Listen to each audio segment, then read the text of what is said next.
ભાવનગરના સિહોર પંથકમાં અનેક ખેડૂતો ટામેટાની ખેતી કરી રહ્યા છે, જેમાં હાલ માર્કેટિંગ યાર્ડમાં ટામેટાના ભાવ ગગડીને તળિયે પહોંચી જતા ખેડૂતોમાં રોષ જોવા મળી રહ્યો છે। રિટેલ માર્કેટમાં 20 થી 30 રૂપિયા કિલોના ભાવે વેચાતા ટામેટા દલાલોએ 1 થી 2 રૂપિયા કિલો માંગ કરતા ખેડૂતો રોષે ભરાયા હતા। તેમજ ભાવ નહીં મળતા ટામેટાનો પાક વાડીમાંથી ખેંચી કાઢ્યો હતો।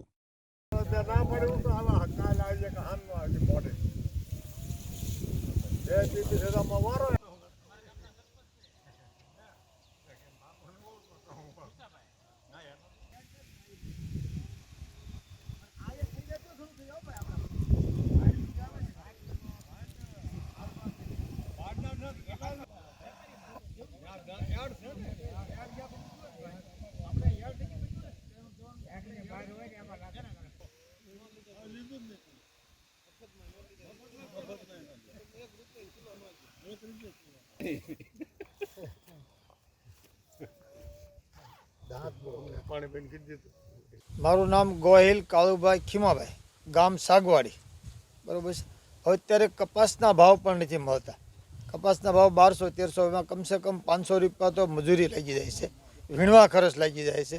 બાકી જે નીંદવા પારવાનો જે કાંઈ ખર્ચ કર્યો એ અલગ, એના ભાવ નથી મળતા। ડુંગળી કરી તૈયાર તો ડુંગળીના પણ ભાવ નથી મળતા। ડુંગળી યાર્ડમાં લઈ પણ નથી જવા દેતા, એવી સ્થિતિ છે। તો અમે ડુંગળી લણી નાખીએ તો ક્યાં મૂકીએ, અને પડી રહેવા જઈએ તો કાંટા પણ કાઢી જાય છે, આવી સ્થિતિ છે। તો અત્યારે ખેડૂતની એવી દશા છે કે માર્કેટમાં જો શાક બકાલું લઈને જાય તો એના પણ ભાવ નથી મળતા। ટમેટા આજે લઈને ગયા તો આજની જ વાત છે કે ટમેટા રૂપિયા કિલો માગતા હતા, તો રૂપિયા કિલો દેવા એક તક તો ઢોરને નાખવા હારા નહીં સાહેબ, કે તક વિચાર કર્યો કે આપણે આમ થાય પુણ્ય નહીં કરીએ કે ઢોરને નાખી દઈએ, કીધું એ રીતે કરીને ઢોરને નાખ્યા ટમેટા। આવી ખેડૂતની સ્થિતિ છે।